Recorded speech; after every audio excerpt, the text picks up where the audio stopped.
You have the right to remain silent. But we'd prefer if you didn't. Spinning the law, spinning the law. This is Malzberg's Spinning the law, Spinning the Law spinning the law, spinning the law. with attorney Kendall Coffey. Yeah, that's what they say. Malzberg's Spinning the Law. Welcome back. It is the Thursday edition. I can't believe it's Thursday. I swear, if you put a lie detector thing on me and said, when's the last time you spoke to Kendall Coffey? I'd say, I don't know, yesterday. I'd be telling the truth, but it's a week. Actually, it's almost a week. Last week was Friday. But nonetheless, hello, Kendall Coffey. Hey, how are you, Steve? Well, of course, time flies. We have so much fun. I'll tell you, never a dull moment. That's for darn sure. But thank you as always. I can't wait to get your take on some of these stories. First of all, the story that crossed the wire, and I'm sure would have been getting a lot of attention on the cable networks if it weren't for the car chase in D.C., and that is the story of Caitlin Hunt, a gay Florida teenager who has now reached a plea deal. She was accused of having sex when she was 18 with a 14-year-old girl. She had turned down a plea deal, then she was offered another one, and then it was withdrawn after the prosecutors discovered that in August that she was still sending text messages, nude photos, and video to the girl who's now 15 years old. There's been controversy. The parents of Caitlin have gone on a media offensive saying it's only because she's lesbian that they're trying to prosecute her. But, I mean, statutory rape is statutory rape, no? Yeah, and the law assumes that, of course, a 14-year-old cannot lawfully give consent. And so if we put this in a more normal or in a traditional perspective, it's an 18-year-old male and a 14-year-old girl. Would there be consequences? Would there be prosecution? Would there be jail time? I think the answer is for sure. So, that's, if we're all trying to look at this as neutrally as possible, that would be the neutral perspective that I think ultimately was guiding the prosecutors here. Yeah, now here's what she's going to get. I mean, there had been talk that she turned down a deal because she didn't want to be a registered sex offender. But I think she got a pretty good deal here. She's going to spend 4 months in jail as punishment. She's going to plead no contest in Vero Beach, or has already today. Supposedly, she'll plead no contest to battery, interference with child custody, and contributing to the dependency of a child. She will not have to register as a sex offender and could have her criminal record sealed if she doesn't get into trouble for 10 years. I believe she'll also be under house arrest for a couple of years or a couple of months. I forget where I saw that, after she's released from prison. So, good deal for her? Good deal for her. Don't know who her defense lawyer is, but most of us would say he got a fine result for his client under the circumstances. Julia Graves, I don't know if you know of her, defense attorney Julia Graves, said that her client wanted to move on to a somewhat normal life, so that's why she's doing it. Because every legal analyst I heard, whether they're usually to the left on cases or to the right, they all basically said that this claim that it was some kind of witch hunt was unfounded, and that if this went to trial, she could go to jail for a long time because she'd be found guilty on the facts. Yeah, I mean, it's not a case where she could really deny what happened or deny that it was illegal. So under the circumstances, not a registered sex offender. Really, in the scheme of things, in these kind of cases, it's actually a modest amount of jail time. The defense lawyer knows better than to talk about what a great deal she got with her colleagues, but most of us watching this think she did very well for her client. All right, we're talking to Kendall Coffey, famed defense attorney himself, here on the Steve Malzberg Show. All right, let's move on and talk about this incident here in New York City. Most people have seen the video by now, and it's an SUV on the West Side Highway, which was surrounded by a group of motorcyclists. And apparently what happened was, I'll plead the defense case here, or the driver's case. He felt threatened. They actually wanted to halt traffic so they could do some tricks or wheelies or whatever, and he didn't know that. So they're pulling over, they're surrounding him and making them stop. So he tore out because he had his wife and a kid in the car. He felt threatened, and while tearing out, he unfortunately hits one of the motorcyclists. This person's now paralyzed.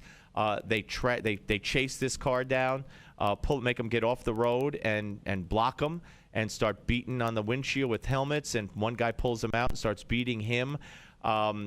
Crazy case, and the police apparently are still trying to figure out, who to charge with what and who was to blame and what happened. Well, the most obvious and saddest thing to say is what a tragedy this was. The other thing almost inevitably arises from high profile tragedies is some desire for legislation. But I've got to tell you, the idea that somebody's going to pass a law, which apparently was referred to outlaw large groups of motorcyclists, riding together in groups, that kind of law would be hard to draft and virtually impossible to, or very, very difficult to enforce. I mean, what you have to look at this is one event that, everybody feels horrible about, and with the greatest kind of sympathy for the victim. But here's the question. If the driver is able to establish that he had a real sense of fear for the safety of himself and his family, I'd be surprised if the police make an arrest. If the police can establish that this driver was basically, in so many words, forced to hightail it out of there because of assaults or other crimes being perpetrated against the driver, there could be a theory of prosecution that makes individuals committing an assault or a battery on the motorist liable for the consequences of the tragedy. So the police have a lot to look at here, Steve. Right. And it's, yeah. No, I'm sorry. Go ahead. And it's really going to center on what is the clear evidence that the motorcyclists were violating the law with creating this high degree of tension and even fear on the part of the motorist and his family. What about the perception of the driver? If he felt fear, maybe they weren't assaulting him, they weren't banging on his car, they just, he was pulled over or felt pulled over. If he perceived that this gang was targeting him and they were a threat, and he said, I got to get out of here now before they all get in front of me or whatever, and he peeled out, and the result is what it was. I mean, is he legitimate? Is he excused for harming that motorcyclist who, in the process he sped away from, in effect, a crime that, a scene of an accident, which he probably didn't even know he hit him. Maybe he did know he hit him, but if he perceived danger, was he legit in getting the heck out of there? Well, I think if he perceived that kind of danger, he's not likely to get charged criminally, but he's still going to get sued civilly. Civil, sure, by the family, right. And as far as the motorcyclists who tracked him down, and we saw them pounding on the, two of them with helmets, one bashing in the back window, one banging on the passenger window, and one of them eventually, we didn't see the video of this, but it exists, beating him up. I guess, they, no matter what had happened earlier, they have no right to beat him up, right? Absolutely not. Absolutely not. All of those kind of acts of violence and threatened violence create criminal accountability. All right, so we'll see how that plays out. The police commissioner and the prosecutors have a tough job ahead of them. Let's move on to Michael Jackson. I was driving home last night, and I heard the verdict, and this is I don't know. I mean, to me, I don't know how much more money Michael Jackson's family could have or could want, but they wanted more, and they were suing the company called AEG that the singer Michael Jackson worked for. AEG hired Dr. Conrad Murray, who was found criminally negligent in the homicide of Michael Jackson for prescribing him and giving him the drugs he gave him. So the family sued the company that hired the doctor, and the jury found that, yeah, they hired the doctor, but no, the doctor, Dr. Murray, was not, I forget what they actually said, not competent, not incompetent. They found that he was competent, and that he wasn't, the company could not be held liable for the death of Jackson. Now, did I explain it right?